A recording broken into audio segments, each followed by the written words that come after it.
Франція. Зазвичай українці вирушають сюди за романтикою. І найперше місце, де її шукають – Париж. Але ми вирішили відкрити для вас інший романтичний край – французький регіон Рона-Альпи. Він пам'ятає гуркіт копит римських легіонерів, вогнища гальських варварів, розкішні папські собори, повстання ліонських ткачів, зловісний брязкіт гільйотини, тріумф Наполеона, розстріл комунарів і дух французького опору. А ще це неймовірно красива, розніжена земля, щедра на несподіванки.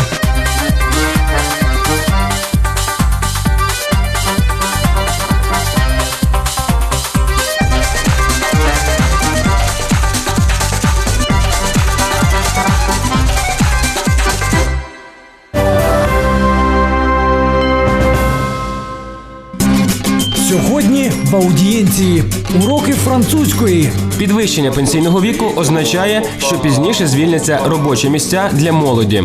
Шляхами тамплієрів. Саме тут знаходяться найдревніші у світі діючі годинник. Шовкові аромати. А штучний шовк нічим не пахне. Розбиті мрії. У французів є такий вислів «ле вітрін» – облизувати вітрини. Інкубатор чемпіонів. Це маленьке гірське село Ля Клюза у Рона-Альпах. З нього вийшло аж 9 чемпіонів. Сміх крізь сльози. У Франції дуже потужні традиції політичної сатири. Дивіться далі, побачите більше.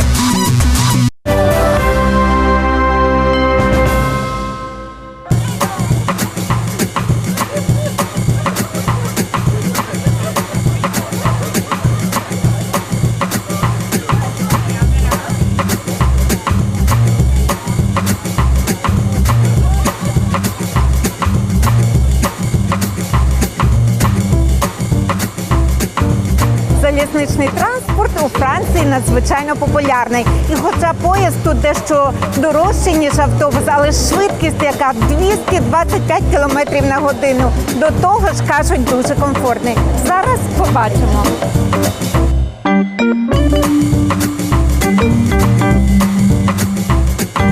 О, і справді комфортно. До речі, поїзд стояв на пероні усього-навсього якихось 30 секунд.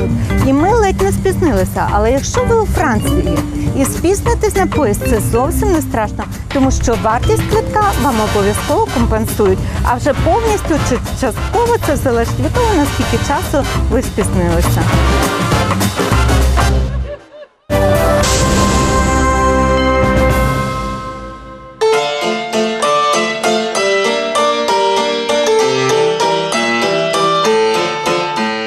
– 600 кілометрів від Парижу до Ліону сталевий птах французького експресу долає менше, ніж за 2 години. Щоправда, швидкість і комфорт коштують чималих грошей. Найдешевший квиток обійдеться у 60 євро. Тож переважна більшість пасажирів – пенсіонери. А Нік і Анрі все життя працювали на будівництві магістралей. На двох отримують трохи більше 5 тисяч євро на місяць, тобто 55 тисяч гривень.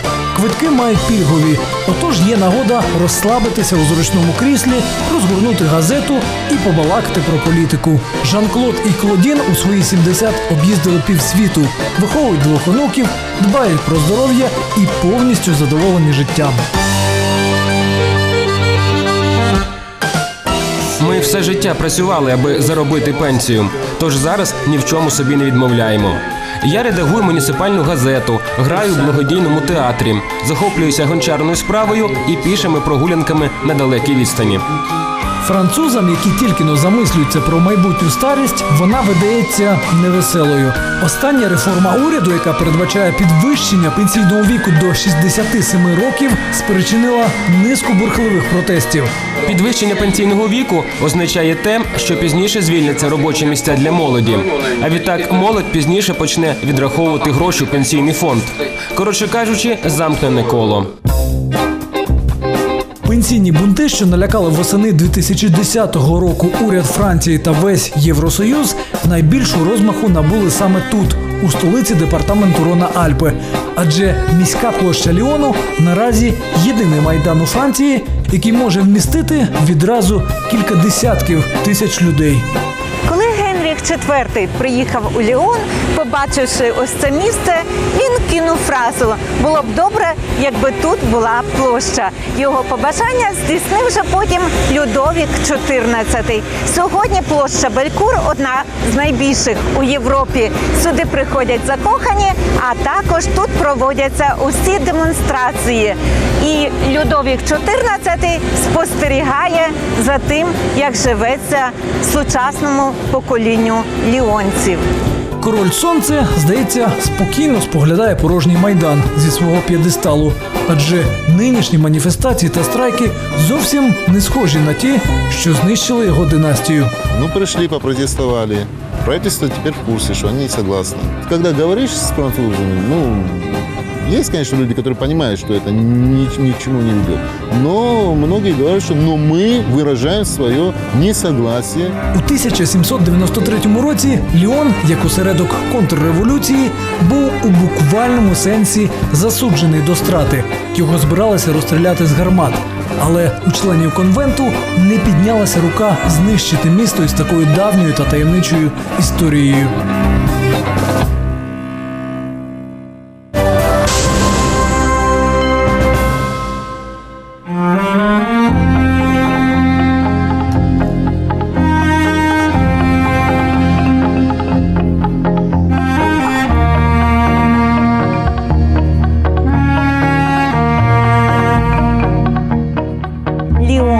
Одне із найкрасивіших і найдревніших міст Європи. Засноване воно було в 43-му році до нашої ери римлянами. Тоді воно було столицею 3 Галій. До речі, за часів Римської імперії це було друге за значимістю місто після Риму. Перший оплот християнства у Галії – місто містичного забарвлення. Вже кілька століть поспіль кожна пожежа чи обвал будівлі у Ліоні списується на героїв місцевих легенд, закатованих та похованих тут тамплієрів або лицарів Рожевого Хреста – розенкрейцерів.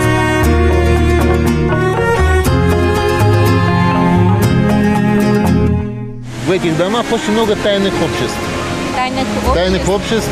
В частности, одно из таких, не то что спиритических обществ очень много здесь. Как общество Жанны д'Арк, где вход свободный для всех. Лион вообще славится своим вот таким тягой к спиритизму, к всяким оккультным наукам. И Лион – это один из треугольников белой магии, наряду с Прагой и Турином. Втім, в історії Ліону є і документально зафіксовані дива. Наприклад, метеорологічний курйоз, пов'язаний із відновленням базиліки Нотр-Дам-де-Фур'є. Протягом усього 1852 року була кепська погода, лили дощі, вирували буревії, Рона вийшла з берегів. Але перевірте, є записи вчених того часу. Щойно встановили у грудні цю статую Діви Марії, усі лиха припинилися. Відтоді у Ліоні дуже м'яка та делікатна зима. Найкрасивішу мозаїку, якою пишається головний ліонський храм, зробила наша співвітчизниця, одеська художниця Лариса Перехрестова. Яскраве, позолочене житіє святого Якова Компостельського обійшлося громадським установам міста у 50 тисяч євро. Свого часу Ліон мав стати папською столицею. Папа Клімент V навіть коронувався тут на престол понтифіка Священної Римської імперії. Відтоді місто не шкодує грошей на свої церкви. Храм Іоанна Хрестителя у Ліоні.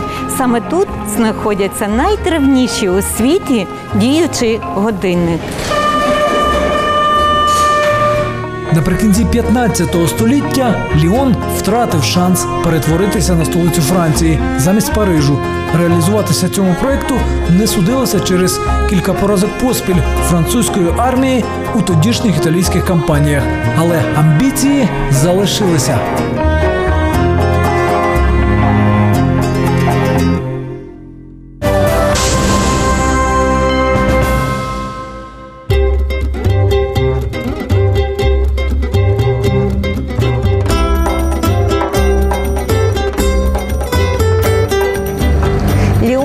Світу багато визначних особистостей. Один із них – Сент-Екзюпері. Ось його пам'ятник, а також його іменем названий міжнародний аеропорт у Ліоні. Хоча сам Сент-Екзюпері прожив у Ліоні недовго. Ліон започаткував безліч геніальних винаходів та культурних традицій. Без жодної користі для себе вчені, політики, письменники, актори, яких народив та викликав Ліон, всю свою славу та гордість щиро віддавали столичному Парижу. Натомість знаменитих земляків ліонці увічнили у спеціальній фресці. Тут вони всі, незалежно від часу і професії, так би мовити, сусіди в одному будинку. Саме у Ліоні народився кінематограф. Перший у світі фільм знамениті брати Люм'єр відзняли на власній фабриці. Нині тут музей, вхід до якого прикрашають гігантські фотографії, кадри історичної короткометражки.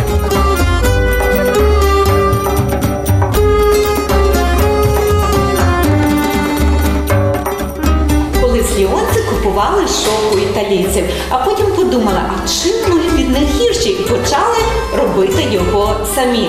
У 60-х роках 19 століття ось таких верстатів у Ліоні було понад 100 тисяч, а саме місто перетворилося у найбільший в Європі центр з виготовлення шовку. 7400 ниток за кілька секунд зустрічаються та вплітаються у примхливий візерунок. Верстат ліонських ткачів – це фактично середньовічний комп'ютер. Деталі, що обумовлюють процес шовкоткацтва – типові перфокарти, вигадані ще у 16 столітті. Ну а якість продукту довіряти механізму не варто. Відрізнити справжню шовкову нитку дуже легко. Якщо ми її підпалимо, вона буде пахнути, наче підпалене волосся. А штучний шовк нічим не пахне.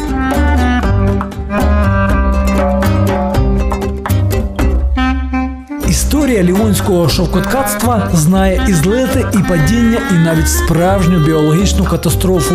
У 70-х роках 19 століття французьких тутових хробаків уразила невідома хвороба. Ліонські ткачі так і не оговталися від цієї халепи. Як прикро, що у Франції немає виробництва шовкових ниток. Але ми все ще фарбуємо нитки, виробляємо тканину і друкуємо на ній малюнок. Лише в Ліоні можна побачити повний цикл шовкового виробництва – від нитки до краватки або сукні. Казка закінчується в магазині. 150 євро за краватку і 170 за шалик. Попри нашу повагу до традицій ліонського шовкоткацтва, занадто дорого. Вулиця Еміля Золя у Ліоні. І хоча сам письменник був прихильником бідних, вулиця, що носить його ім'я, одна із найдорожчих у Ліоні. Тут надзвичайно дорога нерухомість і дуже дорогі магазини. У французів є такий вислів «ле вітрін» – облизувати вітрини. І більшість мешканців Ліону, які приходять на цю вулицю, саме це і роблять, тому що ціни настільки високі, що дозволити собі купити щось у таких магазинах може не кожен, навіть якщо він француз.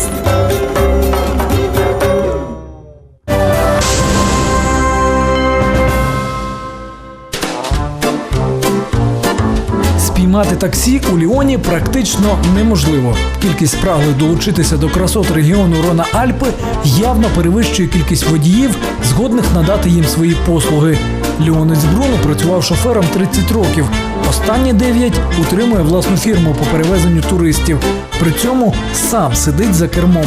Головне не схибити на трасі. У нас кожному водієві від початку дається 12 умовних балів. Перевищив швидкість хоча б на 2 кілометри, 2 бали – геть. І прощавайте права. Донедавна у Франції не було жодного 5-зіркового готелю. Країна, що стала еталоном якості життя, просто не відчувала такої потреби. 5-зіркову систему оцінки запровадили лише 2 роки тому. Це вивело нас на інший рівень. Адже туристи, які часто приїздять до Франції, хочуть отримати відпочинок класу люкс. І без 5-ї зірки тут ніяк не обійтися. Втім, поза межами Ліону вже давно обходяться без зайвих аксесуарів у вигляді зірок. Приватні готелі та вілли Рона-Альп встановлюють приголомшливий прейскурант, не соромлячись. Земля тут коштує від 3 мільйонів євро за гектар. І до нескінченності. Фантастичні місця. Ви, напевне, погодитесь з тим. До речі, бухта Талуар, де ми зараз знаходимося, входить до десятки найкрасивіших бухт світу. Мішель, власник 4 віл на березі озера Анесі, колись був пересічним менеджером, а його дружина Катрін – стюардесою. Одного чудового дня вони раптом усвідомили, що сидять на золотоносній жилі. У 60-х роках мої батьки купили тут ділянку. Тоді тут нічого ще не було. Але зараз ця земля, яка дісталася мені у спадок, просто золота. Наша ділянка, наприклад, коштує на 40% більше, ніж аналогічні на протилежному березі озера. Адже тут більш сонячно. 10,5 тисяч євро за тижневий відпочинок на віллі біля озера. Така ціна комфорту плюс анонімності, яку понад усе цінують сильний світ усього. Але тут і справді затишно, адже левова частка цієї землі – заповідник.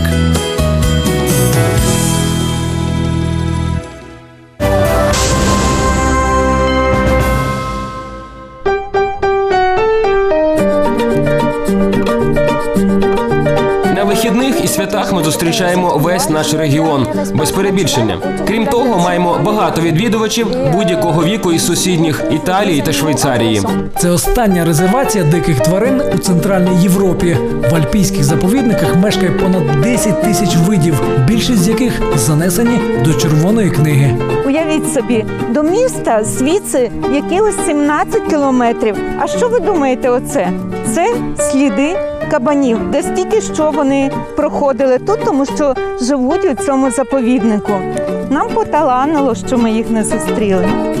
Діти асфальтових джунглів, що приїжджають у заповідники Рона Альп, захоплюючись спостереженням досі незнайомої їм живої природи, почасти стають добровільними помічниками екологів.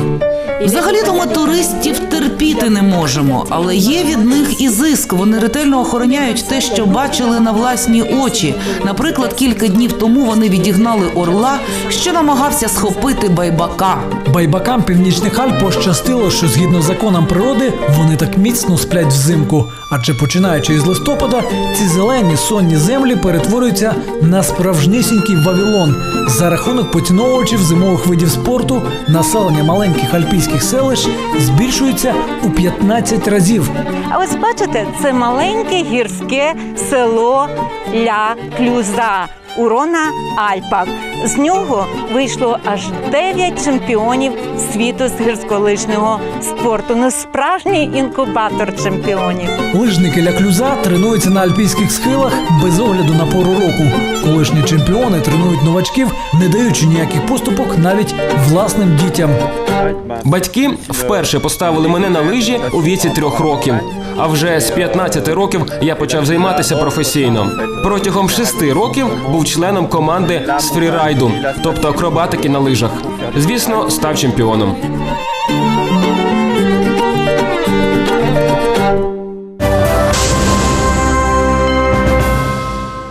Гастрономічною столицею Франції Ліон став лише напередодні Другої світової війни.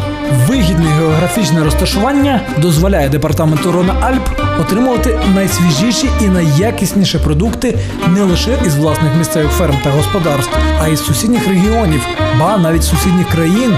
Міські ринки працюють тут зранку і просто неба, як у давнину. Втім, картопля за ціною 11 євро за кілограм та морква за 8 не надто приваблюють пересічних французів. Можливо, тому вони воліють харчуватися поза межами власних осель. У Франції достатньо ресторанів, аби задовольнити будь-який смак і гаманець. Саме тому французи часто обідають і вечерюють у ресторанах парами або сім'ями. І не лише у святкові дні. У вуличній ліонській кав'ярні можна зустріти кого завгодно. Зовсім випадково знімальна група аудієнції натрапила тут на відомого французького письменника, який опрацьовував діалоги майбутньої комедії. У Франції дуже потужні традиції політичної сатири. На те, що відбувається зараз у нашому житті, у нашій зовнішній і внутрішній політиці, неможливо дивитися без сміху. Але це сміх крізь сльози.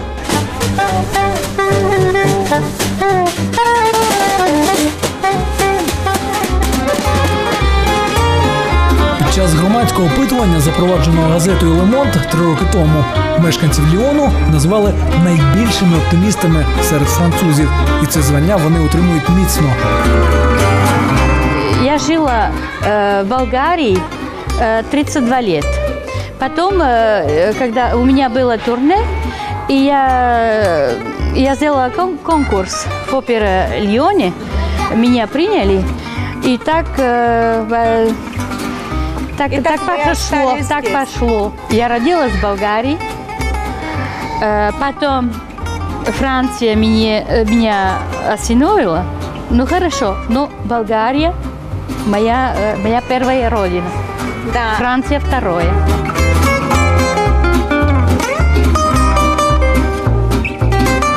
Вкусный регион, теплый, где можно получить абсолютно...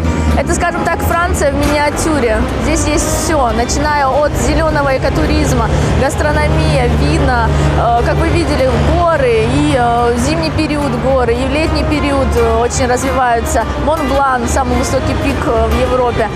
Если брать с точки зрения туризма, тут любой турист найдет то, что он ищет в любой точке даже земного шара. За філіжанкою кави у затишному Софітелі ми прощаємося із древнім містом Ліон, столицею Рона-Альп, одного з найчарівніших куточків світу. До побачення, Рона-Альпи! До побачення, Франція! Au revoir!